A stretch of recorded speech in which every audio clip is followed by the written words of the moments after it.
Bismillahirrahmanirrahim. Assalamualaikum warahmatullahi wabarakatuh. Sampurasun, sobat rakyat Priangan dan Hai Podcast. Bertemu dengan kami hari ini. Insya Allah pada kesempatan kali ini kita akan melaksanakan satu proses wawancara. Kalau dilihat di riwayatnya, beliau dulu adalah salah seorang anggota Polri dan pernah mendapatkan tugas penting ke salah satu daerah yang dulu di era tahun 2000 ke sana gitu ya, cukup fenomenal. Itu ada konflik Poso. Nah, beliau adalah salah satu anggota Polri yang pernah ditugaskan di daerah Poso. Dan berikutnya setelah dari keanggotaan beliau berhenti, kemudian masuk di kancah politik ya, yaitu sebagai kepala desa. Oke, kita sambut hari ini sudah ada di hadapan kita semua, yaitu Kang Imad Rohimat. Nah, siap. Namanya Kang Imad Rohimat. Siap, Imad Rohimat. Sunda pisan. Sunda pisan. Karena biasanya Sunda itu rumus namanya itu diulang-ulang. Jadi Imad Rohimat. Nanti Kang Imad akan menceritakan banyak hal soal proses-proses perjuangan yang dilakukan, entah itu ketika masih aktif sebagai anggota anggota Polri, kemudian setelah itu jadi kepala desa, dan sekarang juga masih terus berjuang begitu untuk mendapatkan hak-haknya, tentu saja memperjuangkan tentang kebenaran. Oke. Kang Imad, saya ingin mulai dari kita sedikit tukar cerita pengalaman. Kang Imad pernah terlahir sebagai seorang anggota Polri. Betul. Nah, kira-kira sempat di usia keberapa kira-kira mimpi nggak jadi anggota Polri itu kira-kira? Pastinya satu cita-cita dulunya. Ada cita-cita jadi anggota kepolisian. Waktu itu saya di umur 20 tahunan kayaknya. Jadi anggota Polri saya lulus SMA 2002. Jadi polisinya itu di tahun 2005. Emang keluarga ada yang Polri juga? Nggak ada. Kebetulan nggak ada. Tugas pertama di kepolisian dulu tugas di? Tugas magang pertama saya kalau pendidikan dulu saya di SPN Cisarua Bandung. 2005 gelombang 1, ZLS 051 itu angkatan saya di kepolisian, angkatan 26. Kalau Nusantara se-Indonesia itu. Magang pertama saya di Polres Cianjur. Langsung setelah magang penempatan pertama di Cianjur dimutasikan ke Polres Poso, 2 SSK dari Polda Jabar tahun 2005 waktu itu ya, untuk pengamanan situasi di Poso pada saat itu. Nah, ini yang paling menarik sebetulnya akan kita coba ungkap ya, soal bagaimana pengalaman Kang Imad waktu ditugaskan di Poso. Seperti kita tahu, Poso adalah satu daerah yang cukup terkenal dulu ya, karena ada konflik Poso yang cukup berkepanjangan dan cukup ekstrim. Nah, kira-kira Kang Imad boleh mungkin bertukar cerita dengan netizen ya, soal bagaimana pengalaman dulu beliau bertugas di Poso. Bertugas di satu daerah yang cukup mencekam begitu ya. Kira-kira apa kesan-kesan yang pernah didapatkan selama berapa lama di sana? Di Poso saya 5 tahun. 5 tahun. Selama 5 tahun itu kira-kira apa yang perlu dibagi ini ke teman-teman?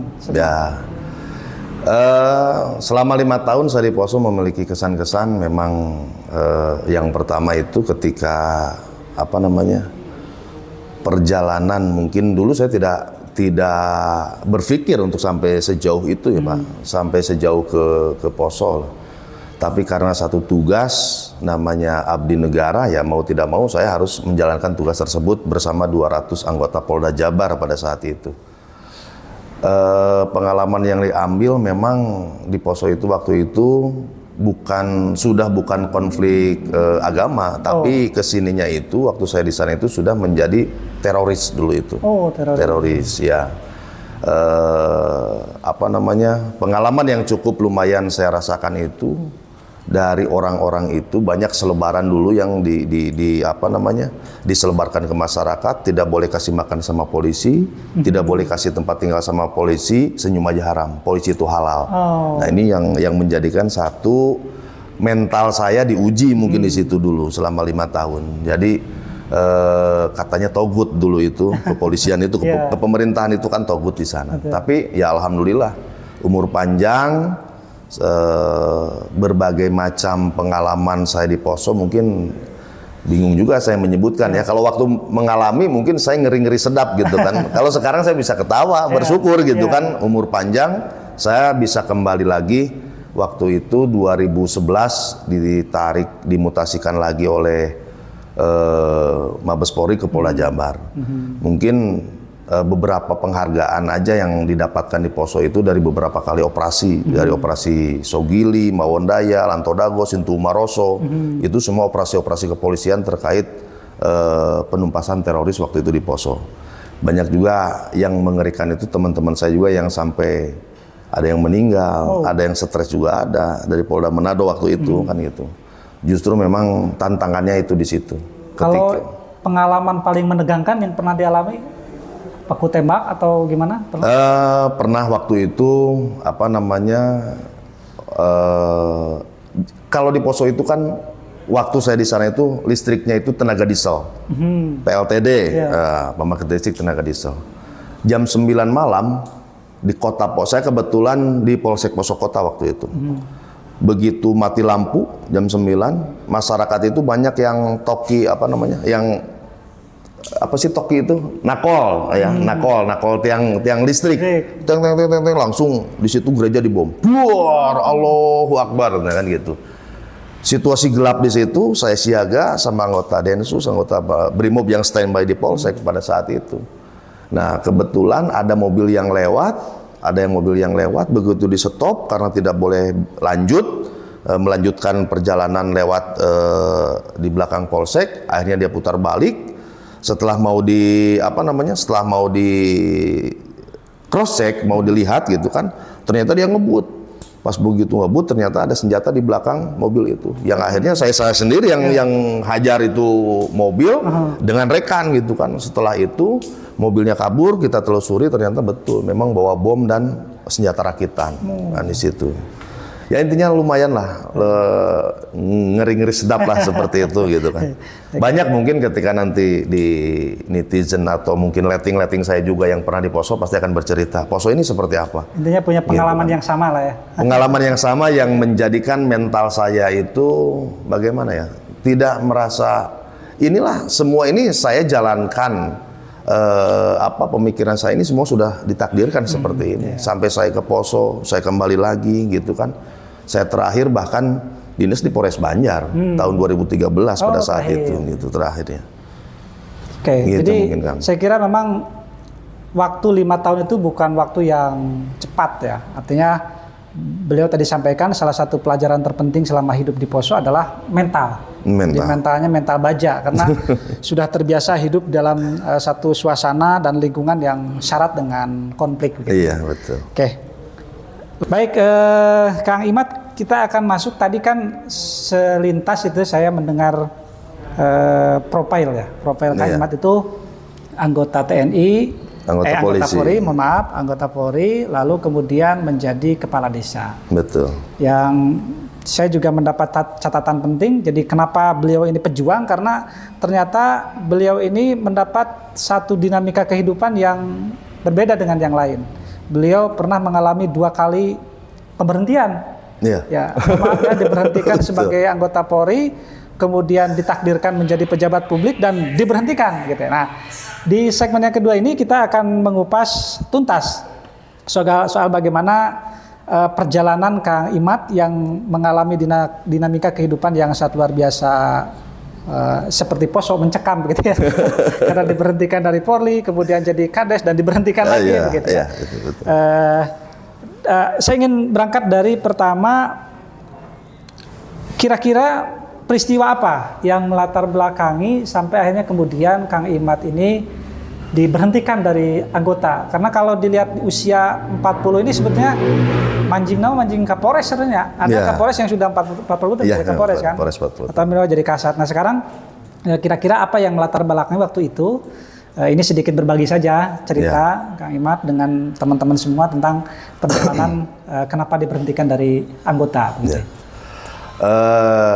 Dari Poso itu saya mutasi 2011 ke Polda Jabar. dari Polda Jabar selama 3 bulan saya memilih angket itu di Polres Banjar di sini. Nah, perjalanan itu memang dari awal itu permasalahan rumah tangga sih, Mas. Rumah tangga. Jadi bukan kasus yang ini ya? Iya, justru saya tidak pernah sekalipun di poso daerah konflik saya sidang disiplin, apalagi kode etik tidak pernah. Justru saya selalu menjalankan semua apa yang dikatakan oleh pimpinan kan gitu. Makanya tidak pernah ada saya melakukan pelanggaran di situ. Justru karena saya sudah di Polres Banjar, muncullah permasalahan rumah tangga. Nah, ini yang mengakibatkan ketika ini sharing juga kepada rekan-rekan di kepolisian. Justru karena rumah tangga yang dibawa dan dilaporkan ke Polres, akhirnya saya dipanggil oleh Propos setiap kali piket yang mengakibatkan saya malas datang akhirnya kan gitu, malas datang. Justru inilah kesalahan. Justru inilah kesalahan. Saya akui, saya ini kesalahan. Akhirnya karena fenomenanya mungkin harusnya seperti itu, saya dipanggil terus sama Propos. Akhirnya saya tidak mau dinas, dianggap memang saya kabur. Jadi saya disersi selama 30 hari berturut-turut oleh Polres Banjar pada saat itu. Dan diusulkan untuk diberhentikan dari kepolisian pada saat itu. Saya terakhir di Polres Banjar itu di PTDH bulan April 2013. April 2013. Yang pada saat itu saya akan naik pangkat ke brigadir Julinya, 1 Julinya. Jadi saya Bribtu senior. Kapolresnya pada saat itu Pak AKBP Sambodo Purnomo yang sekarang sudah di Mabes Polri. Gitu, itu perjalanannya. Memang justru kesalahan lah. Justru kenapa dalam hal yang sekarang saya jadi kepala desa, kenapa sih seperti ini? Saya belajar dari yang sebelumnya gitu. Ternyata kabur dari permasalahan itu salah. Nah kan itu, kabur dari permasalahan itu salah. Ternyata masalah itu jangan kabur, hadapi. Tapi nggak ngerti juga setelah dihadapi diberhentikan juga di Jamis gitu. Itu fenomena lah, fenomena yang tidak. Jadi singkatnya ini kalau kasus Kang Imat ini Polda dengan Polda, polisi dapur dengan polisi daerah. Ini permasalahannya. Baik. Nah tapi yang menarik adalah beliau ini diberhentikan dengan tidak hormat. Iya, PTDH. Oleh kepolisian, yang itu artinya berarti sudah tidak dipakai oleh kepolisian, tapi dipakai oleh masyarakat. Karena ternyata setelah beliau berhenti dari polisi, kemudian beliau terjun dunia politik, walaupun politik lokal ya di tingkat desa. Beliau terjun di pemilihan kepala desa dan akhirnya terpilih. Dan artinya tidak dipakai oleh Polri, tapi dipakai oleh masyarakat. Walaupun akhirnya kemudian sekarang juga nasibnya diberhentikan juga gitu ya, setelah menjadi kepala desa. Nah, saya ingin sedikit tahu ini tentang proses perjalanan. Kira-kira apa yang melatar belakangi juga Kang Imat sampai akhirnya kemudian mau ikut dalam pencalonan di Pilkades? Saya dari pemberhentian itu 2013, stay-nya masih di Banjar dulu itu. Setelah itu ada yang mendorong saya supaya membantu pemerintahan desa. Saya kembali ke kampung saya di Desa Cicapar, Banjarsari. Pada saat itu belum ada pemilihan. Justru saya ikut terjun dengan masyarakat membantu perkembangan usaha-usaha di BUMDes, termasuk di perhutanan sosial. Kebetulan saya ketua KTH Pasopati Hokben yang pada saat program Kementerian Kehutanan itu bahwa lahan perhutani itu bisa digarap oleh masyarakat selama 35 tahun. Yang akhirnya HPD Desa Cicapar saya perjuangkan dengan masyarakat dan turunnya SK dari Kementerian Kehutanan bahwa kelompok tani hutan Pasopati Hokben bisa menguasai lahan tersebut selama 35 tahun gitu. Nah, akhirnya setelah saya sering berkecimpung dengan masyarakat, tahun 2020 di situ ada pemilihan kepala desa, akhirnya saya didorong supaya 2020 saya mencalonkan jadi kepala desa, didorong oleh masyarakat. Waktu itu calonnya 4. Calonnya 4. Memang di atas usianya di atas saya semua, hampir orang sepuh semua lah. Mungkin yang dibilang anak-anaknya cuma saya sendiri kan gitu. Tapi tidak tidak kecil hati. Yang penting karena apalagi kan perjalanan itu sudah berubah sekarang itu. Beda dengan dulu ya. Jadi kepala desa itu beda dengan dulu. Justru saya memiliki motivasi jadi kepala desa itu untuk memajukan daerah di desa gitu kan. Nah, akhirnya 2020, waktu itu masih diundur-undur karena COVID. Akhirnya tahun 2020 3 kali nih mau jadi pemilihan nggak jadi lagi, mau jadi pemilihan nggak jadi lagi, sampai akhirnya saya sendiri males gitu kan, karena sudah secara operasional lumayan lah politik walaupun di desa seperti itu, yang akhirnya di bulan Desember 2020 ada pemilihan kepala desa pada saat itu, dan kebetulan ya alhamdulillah dari 4 calon saya sendiri paling tinggi mendapatkan perolehan suara itu 945 dari ya, total dari total suara yang masuk 2.700 atau 2.800 gitu kan. Nah, yang akhirnya setelah ditetapkan pada tanggal 8 Februari saya dilantik oleh Bupati Ciamis Pak Herdiat Sunaria. 8 Februari 2021 saya dilantik menjadi Kepala Desa Cicapar. Baik. Karena terpilih. Di sini letak menariknya ya, karena apa? Menariknya itu nanti juga kita akan coba tanya soal bagaimana dinamika kampanye gitu ya. Karena Kang Imat ini sebagai mantan anggota Polri yang juga peristiwanya diberhentikan tidak hormat, tapi ternyata diterima oleh masyarakat. Ini fenomena yang cukup menarik sebetulnya, cukup unik karena itu gampang sekali stereotipnya.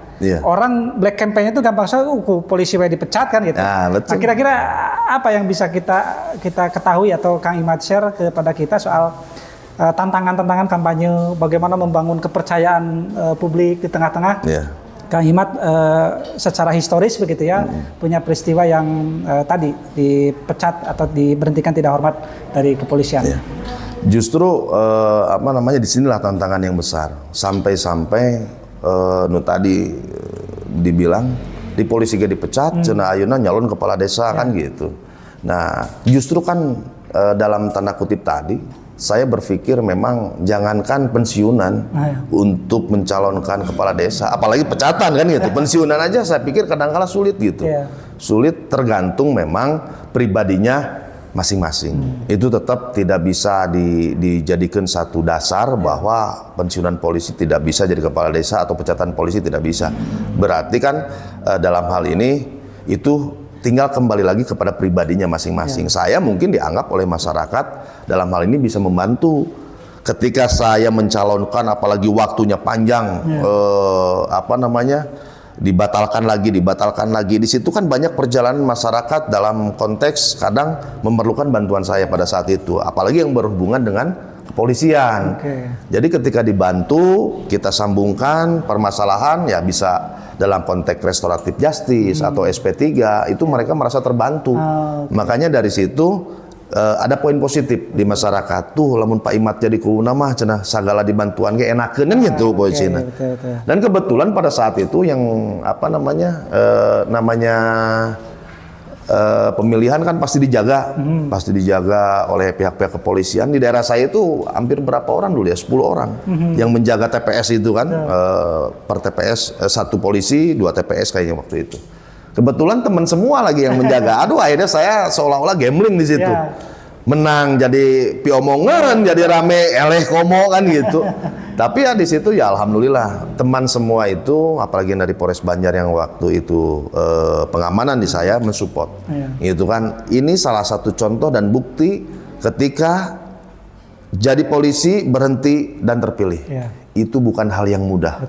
Gitu kan. Ya alhamdulillah hal itu terjadi pada saya. Ini semua saya berpikir justru inilah kenapa saya diberhentikan dari polisi, ternyata takdir saya harus jadi kepala desa. Karena kalau berbicara kepala desa, berbicara takdir, karena dipilih. Kebetulan buyut saya juga memang kepala desa di Cicapar dulunya, Mas. Jadi ketika sekarang, dulu saya tidak terima memang diberhentikan jadi polisi kan. Dengan permasalahan seperti ini, dengan permasalahan keluarga, kok saya bisa diberhentikan? Sedangkan 5 tahun saya di Poso, teman saya yang meninggal, itu apa? Mau bagaimana? Saya aja yang lolos dari Poso datang ke sini bermasalah rumah tangga, kok direkomendasi PTDH? Nah ini yang saya tidak mengerti di dalam hal tersebut gitu kan. Saya dapat penghargaan gitu kan, penghargaan dari Presiden, merah putih, penghargaan dari Presiden. Jadi mungkin di Banjar cuma orang-orang yang pernah ikut di daerah konflik yang punya penghargaan tersebut. Kalau polisi di sini kayaknya enggak.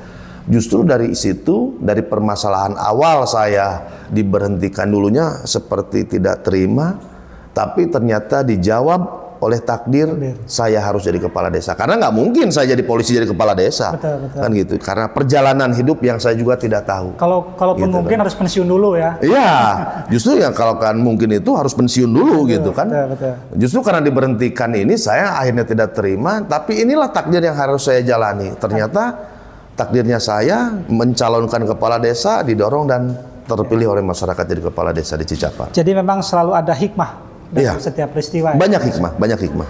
Baik, selanjutnya Kak Imad, dalam proses kontestasi ya di Pilkades itu kan in prinsip gitu ya, dalam demokrasi elektoral itu punya substansi bagaimana kita menjual gagasan, menjual ide. Nah, kira-kira dulu waktu Kak Imad mencalonkan sebagai kepala desa, kira-kira apa yang waktu itu ide yang dijual untuk masyarakat sampai akhirnya kemudian masyarakat memilih Kang Imad itu kira-kira apa? Ide saya waktu itu visi dan misinya menjadi desa mandiri.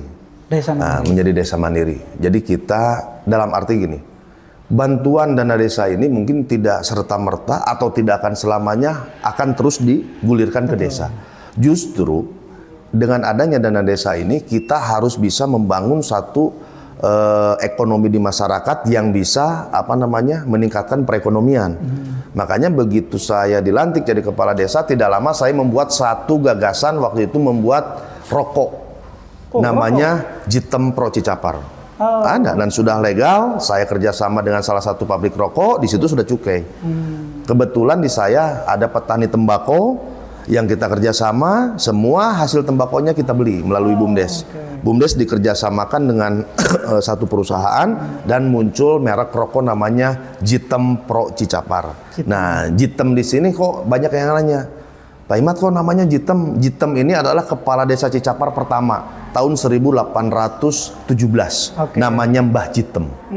Gitu, makanya kita abadikan di dalam merek rokok, gitu kan. Jitem Pro Cicapar udah dikenal di Kabupaten Ciamis. Wow, bos rokok cenaya kan gitu. Itu salah satu ide dan gagasan gitu kan. Saya dorong petani tembakau juga bisa diberdayakan, termasuk masyarakat saya bisa kerja ngalinting rokok, bisa menghasilkan satu batang lintingan itu dihargain Rp50 waktu itu. Karena saya masih kretek. Itu kan Rp50, berarti sebungkus itu kan 600. Tapi sehari dia bisa menghasilkan berapa batang rokok kan dikali Rp50. Pan lumayan waktu itu, ibu-ibu juga gitu kan, anak-anak muda yang masih belum saya ajak gabung untuk di perusahaan rokok Jitem. Membuka lapangan pekerjaan. Termasuk, dan itu masih berjalan sekarang? Nah, justru karena persaingan dan kebetulan pabriknya ini, dalam hal ini mungkin saya juga tidak tahu kenapa, yang akhirnya pabrik yang saya kerjasamakan berhenti, kan gitu. Karena saya nginduk, gitu kan, belum bisa berdiri sendiri. Pada saat itu saya sudah disupport oleh Pak Ketua DPRD Ciamis untuk membuat pabrik rokok di Cicapar, gitu kan. Karena dengan terkenalnya Jitem di Cicapar, berjalan hampir setahun lah. Waktu itu omsetnya lumayan.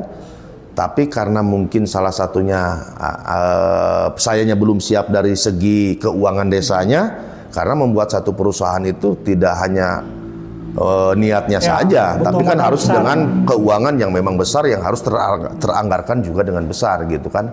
Ketika saya sekarang kerjasama dengan perusahaan rokok di di Banjar, perusahaan rokok tersebut berhenti, akhirnya saya berhenti gitu dari rokok tersebut. Tapi saya tidak berhenti di situ juga. Rokok selesai, saya membuat satu lagi gebrakan di masyarakat, itu membuat air minum dalam kemasan, namanya merek Cicapar. Dan itu, nah namanya merek Cicapar. Karena pasarnya saya bikin sendiri. Pasarnya bikin sendiri apa? Untuk hajatan, rajaban, muludan, yang lebaran kan gitu. Kita gunakan satu desa aja sudah berapa, gitu kan. Makanya saya kerjasama lagi. Karena saya riset pada saat itu, saya sampai ke BUMDes Ciawi Gajah di Cirebon, ternyata memerlukan, kalau airnya dari sana itu memerlukan semua dengan perizinan itu di angka 500 juta. BUMDes belum sanggup. Apalagi membuat satu perusahaan sendiri. Saya tanyakan ke yang sudah berjalan hampir sekitar 2 miliar. Akhirnya saya berupaya ngemaklun dengan salah satu perusahaan di Ciamis, tapi yang penting masih di Ciamis, tapi mereknya merek lokal Cicapar, gitu kan, air minum dalam kemasan Cicapar. Di situ kan sebetulnya potensinya sangat bagus, gitu kan. Kalau bisa terkuasai satu desa, 2 desa, apalagi satu kecamatan aja, BUMDes bekerja sama, insya Allah bisa berjalan. Tapi hal itu sudah jadi barangnya, malah saya diberhentikan. Jadi masih mandek gini teh. Gitu. Air minumnya sudah ada gitu kan, sudah ada tapi jadi mandek. Oke, Buat Shepherd itu adalah salah satu program-program yang inspiring sebetulnya dari Kang Imad sebagai kepala desa. Beliau mampu melahirkan 2 program unggulan tadi ya, membuat rokok yang itu punya akses yang sangat luar biasa, baik dari sisi ekonomi, tadi ada pembukaan lapangan pekerjaan, kemudian yang kedua tadi gagasan yang briliannya adalah memproduk air minum kemasan gitu. Dan sebetulnya sangat luar biasa idenya, dan ya tapi sayang seperti tadi disampaikan, mungkin Kang Imad adalah salah satu anggota Polri dan kepala desa yang tidak beruntung. Betul. Karena beliau mendapatkan perlakuan yang kurang membahagiakan begitu ya dari 2 inisiatif sekaligus dalam kurun waktu yang berbeda. Nah, kita akan masuk sekarang di peristiwa yang kedua. Tadi kan sudah bicara soal bagaimana latar belakang proses pemberhentian sebagai anggota Polri. Nah, sekarang kita akan masuk karena menurut saya Kang Imad cukup mencerminkan sebagai kepala desa yang tidak saja produktif ya, tadi melahirkan banyak gagasan, tapi juga sekaligus inovatif. Dari sisi itu rasa-rasanya rada aneh. Lalu kemudian ada proses pemberhentian kepala desa yang secara profil begitu ya, punya kemampuan pikiran yang sangat luar biasa tadi. Tapi mungkin pemerintah kabupaten juga punya alasan. Iya, betul. Punya alasan kenapa kemudian memberhentikan Kang Imad. Nah, mungkin satu kesempatan kita juga supaya berimbang, boleh saja nanti pemerintah Kabupaten Ciamis juga menyampaikan pertimbangan-pertimbangan dan alasannya di sini. Tapi karena kebetulan di sesi yang pertama ini di Kang Imad, sehingga kita akan mendengar dari versi Kang Imad bagaimana kronologinya, kemudian apa permasalahannya sampai kemudian akhirnya diberhentikan. Nah, silakan Kang Imad bisa bicara mungkin. Di sini. Dalam hal ini saya jadi kepala desa dilantik 2021. Perjalanannya itu masih lumayan lah, dalam arti kata normal-normal saja waktu itu. Cuman memang saya orangnya agak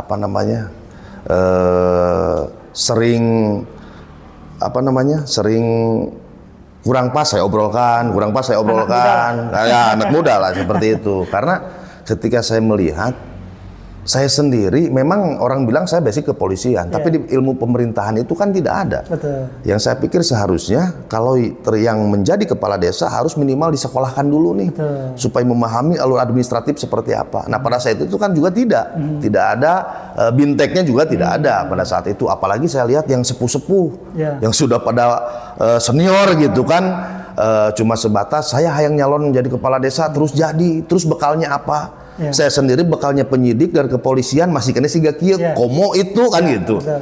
Nah, dalam hal ini setelah saya mempelajari semuanya, kebetulan pada saat itu ada ketua BUMDes saya itu setelah dipercaya akhirnya mengkhianati, kan kaburlah dia sampai saat ini belum kembali dengan adanya kerugian keuangan negara di situ yang suruh membeli waktu itu ketahanan pangan tapi tidak direalisasikan. Akhirnya gejlok lah keuangannya di situ, gejlok keuangan sampai kemarin terakhir di 2024 saya masih memiliki kekurangan untuk realisasi anggaran. Nah, akan tetapi kekurangan tersebut dimasukkan ke Silpa tahun anggaran 2025. Silpa di APBDes 2025 berdasarkan Perdes nomor 6 tahun 2024. Berdasarkan kesepakatan dengan BPD, waktu Musdes itu dihadiri oleh pendamping desa, BPD, masyarakat semua, dan menyepakati kekurangan untuk kegiatan 2024 itu dimasukkan ke anggaran APBDes 2025. Sah pada saat itu, karena hukum tertinggi di desa itu adalah Musdes, musyawarah desa. Bulan Maret saya pengajuan dana desa tahap pertama itu dicairkan melalui verifikasi DPMD. Berarti tidak ada masalah sebetulnya. Apalagi masuk ke gerbong untuk menyelesaikan Silpa ini berarti dari Januari sampai dengan Desember. Namanya masuk ke Perdes, sudah diperdeskan, Perdes APBDes 2025 nomor 6 tahun 2024. berarti penyelesaian kegiatan dari Januari sampai dengan Desember. Nah, di perjalanan ada demo ceritanya, menanyakan terkait realisasi yang belum. Nah, setelah ada demo, Bapak Camat itu memberikan surat teguran kepada saya, SP1, untuk menyelesaikan kegiatan yang silpa tersebut. Tapi kan silpa tersebut masuk ke APBDes 2025. Betul. Bahkan LHP Inspektorat sendiri tidak ada pada saat itu membatasi untuk menyelesaikannya. Cuma sebatas segera diselesaikan untuk menyelesaikan kegiatan senilai sekian. Jadi tidak ada batasan waktu sampai 3 bulan, 2 bulan, itu tidak ada dari LHP Inspektorat tersebut juga tidak ada.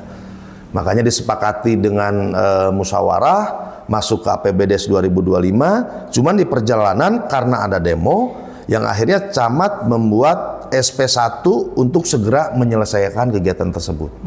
Nah, setelah SP1 diserahkan kepada saya selaku kepala desa, karena pada saat dari perjalanan dari awal juga saya sudah merealisasikan kegiatan berjalannya, sudah dicicil gitu kan. Ketika camat SP1 saya jawab, Pak, saya sudah menyelesaikan nilai sekian, sisa sekian, berarti jawaban realisasi dan yang belum terrealisasi. Akan tetapi dari situ camat langsung mengusulkan pemberhentian sementara kepada bupati karena katanya kepala desa melanggar larangan dan kewajiban. Justru saya di sini bingung. Larangan dan kewajiban yang mana yang kata Pak Camat saya langgar, kan gitu Pak? Yang saya langgar tuh yang mana? Seharusnya yang menyatakan larangan dan kewajiban itu adalah BPD. BPD sendiri tidak ada surat itu. Bahkan BPD Desa Cicapar sendiri tidak mengusulkan saya diberhentikan. Tapi camat sendiri di sini malah mempanismen saya melanggar larangan dan kewajiban. Bahkan surat balasan saya yang jawaban realisasi, termasuk dari BPD juga jawaban realisasi. Selanjutnya camat menyatakan saya pasal 75 ayat 2 Perda nomor 7 tahun 2015 yang menyatakan saya tidak melaksanakan kegiatan. Ini jadi ya kumaha maksudna? SP1 saya jawab saya sudah melaksanakan sekian. Termasuk BPD juga menjawab sudah melaksanakan sekian. Tapi camat malah memberikan pasal ke saya 75 ayat 1 bahwa hal tersebut tidak dilaksanakan. Seolah-olah tidak melaksanakan sama sekali gitu kan. Di running seolah-olah itu SP1 ke saya tanggal 8 Juli. Tanggal 18 Juli waktu itu SP1 tanggal 8 Juli, saya suruh menyelesaikan kegiatan sampai dengan tanggal 17 Juli seminggu katanya kan. Nah, tanggal 18 saya sudah jawab di tanggal 15, tanggal 18 camat mengusulkan pemberhentian. Makanya saya nggak ngerti, Pak, secara administratif seharusnya tidak seperti ini. Tegur lagi dong SP2, sisa kegiatan yang belum. Kalau memang belum dilaksanakan, tegur lagi SP3. Seminimal lah 3 lah, gitu kan. Setelah 3 kali Pak Camat meng-SP saya tidak dilaksanakan sisa kegiatan, baru pasal tidak dilaksanakan pas. Kalau cuma sekali, jadi gejlong. Ketika di SP suruh menyelesaikan, saya sudah balas surat tersebut bahwa saya sedang merealisasikan, terus dinyatakan saya tidak melaksanakan, kan gitu. Dalam hal ini saya bertanggung jawab untuk menyelesaikan karena memang dari awal tidak ada masalah. Minimal ada itikat baik ya. Betul lah, minimal ada itikat baik di situ. Nah, ini kan kalau menurut Kang Imat dianggap sesuatu yang janggal. Janggal. Nah, kalau misalnya dianggap ini sebagai sesuatu yang janggal, menurut Kang Imat nih, kira-kira sebetulnya alasan sebenarnya apa sih pemecatan ini atau pemberhentian ini? Justru yang saya lihat dari permasalahan ini, awalnya memang politik. Awalnya politik, makanya ada audiensi, ada demo, itu politik. Cuman karena banyak contoh, pemberhentian kepala desa itu mungkin cuma 2. Kalau tidak dengan politik ya dengan hukum, ya hukum administratif atau dengan hukum pidana kan seperti itu. Secara politik mungkin di Cicapar tidak mampu. Karena kalau di desa lain demo sekali mengundurkan diri, kan gitu, demo sekali mengundurkan diri, bahkan ada balad sampai kabur jadi kepala desa kan gitu. Nah, justru saya pengalaman yang tadi, pengalaman dari kepolisian, ternyata masalah itu jangan ditinggalkan. Hadapi. Gitu. Saya hadapi, kan gitu. Apalagi dengan pernah pengalaman-pengalaman saya hadapi, saya nyatakan saya bertanggung jawab. Permasalahannya di mana? Kan gitu. Justru karena saya bertanggung jawab, masalahnya saya pikir tidak ada gitu kan. Kok kenapa saya sampai diusulkan pemberhentian sementara? Bahkan sekarang sampai diberhentikan tetap. Tapi waktu masih ada. Kalau berbicara tahun anggaran itu dari Januari sampai dengan Desember. Betul. Kalau semua sudah disepakati berikut silpa masuk ke Perdes APBDes 2025, berarti sah berdasarkan gerbong setahun anggaran. Kalau misalkan saya dinyatakan salah, batalkan dulu dong APBDes-nya. Pada saat itu Bupati berhak loh, berhak membatalkan APBDes karena misalkan APBDes Desa Cicapar ini melanggar atau bertentangan dengan hukum yang lebih tinggi. Salah mat bisa gitu maneh. APBDes 2025 pisahkan, silpa pisahkan. Jelas, ini kan tidak ada. Sampai realisasi anggaran dana desa aja berjalan. Berarti pelaksanaan kegiatannya 1 tahun, tapi saya seolah-olah sekarang dianggap bermasalah. Bahkan camat menyatakan saya melanggar larangan dan kewajiban. Mantakan numan saya teh Pak. Gitu. Dan karena alasan kejanggalan itu, maka kemudian sekarang Kang Imad sedang berupaya hukum. Betul. Upaya hukum ke PT-UN. Ya, ke PT-UN. Ini kan berikutnya pasti akan berproses ya, saya hukum. Nah, kira-kira pertama saya ingin tanya, optimis nggak Kang Imad bisa menang di PT ini? Optimis, optimis pisan. Dan bukti yang mungkin kuat menurut Kang Imad? Yang sekarang aja satu aja yang saya kasih bukti di akhir dah, di akhir. Saya diberhentikan itu berdasarkan katanya LHP Inspektorat 2024 yang tidak dilaksanakan. Diberhentikan sementara. Diberhentikan tetapnya itu LHP Inspektorat 2024 termasuk laporan realisasi tahun 2025. Nah, di laporan 2025 pada saat saya diberhentikan, BPD melaporkan kegiatan tahap pertama tahun 2025 yang tidak terkonfirmasi ke saya. Jadi seolah-olah keuangan kekurangan sudah disudutkan semua ke saya. Padahal di balik ini semua ada keuangan yang memang sebetulnya mereka sempat pinjamlah ke saya dulu pada saat mau lebaran. Tapi ketika saya bermasalah tanggal 1 September pada saat itu masih diberhentikan sementara, kok seolah-olah uangnya ku Imad sekian, padahal di maraneh lagi aya keneh kan gitu. Makanya dalam hal ini saya sudah laporkan bahwa wayahna cek abdi teh karena BPD tidak konfirmasi dulu ke saya terkait laporan realisasi tahap pertama, saya laporkan bahwa BPD membuat keterangan palsu dan dijadikan satu dasar pemberhentian untuk saya oleh Bupati. Makanya saya optimisnya di situ. Ini permasalahan sudah bergulir di Polsek Banjarsari dan sekarang katanya mau gelar perkara permasalahannya. Kalau PTU-nya udah berlangsung belum sih? PTUN mungkin di bulan ini saya baru daftar. Karena kan untuk PTUN kan ada administrasi ya. Jadi ketika saya diberhentikan oleh Pak Bupati pertanggal 15 September, tidak serta-merta bisa langsung PTUN.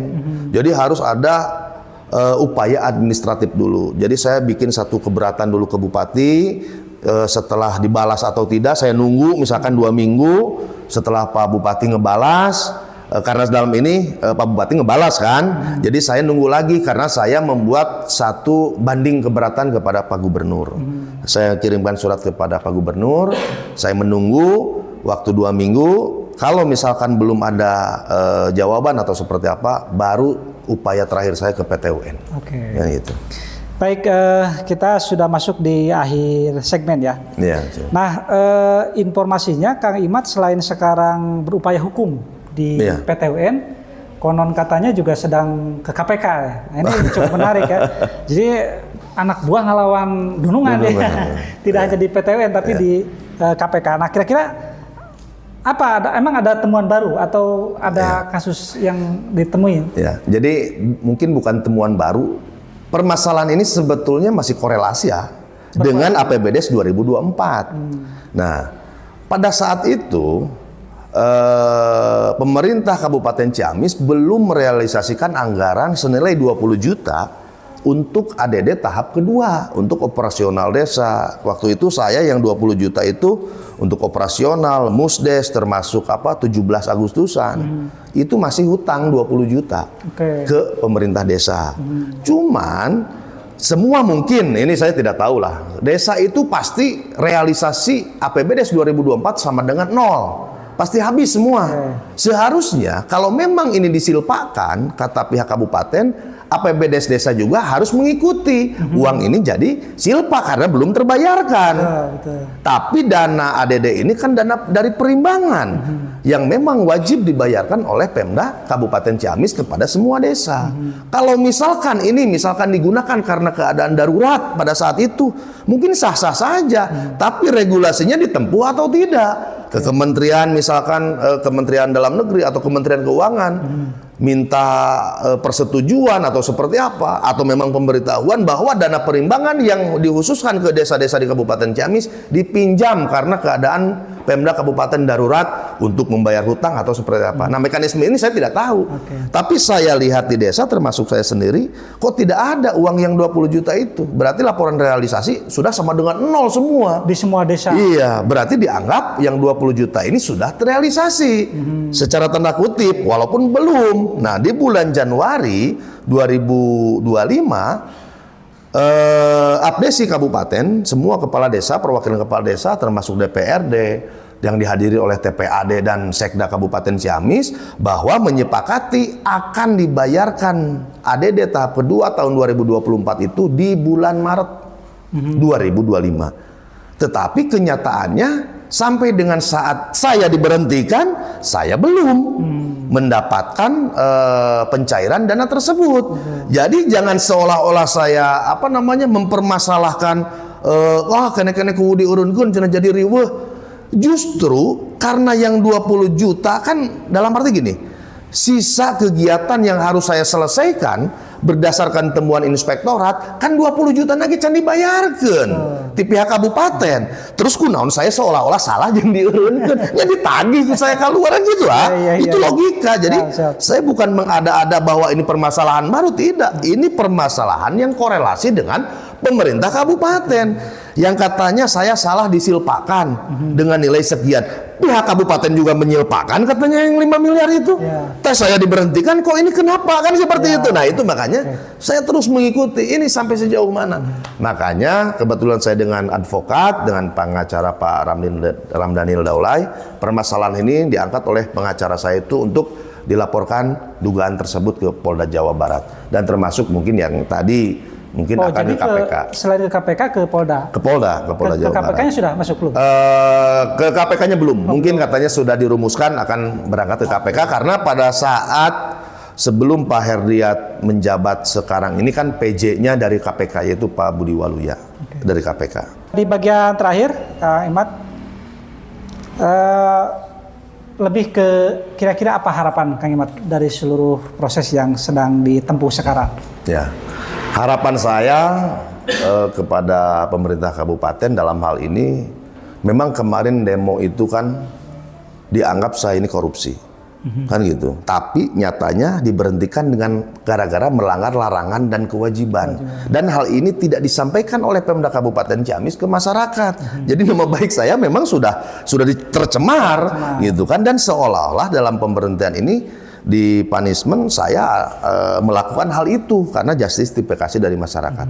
Harapan saya dengan saya mungkin ke depan nanti PTUN, saya akan jabarkan keseluruhan.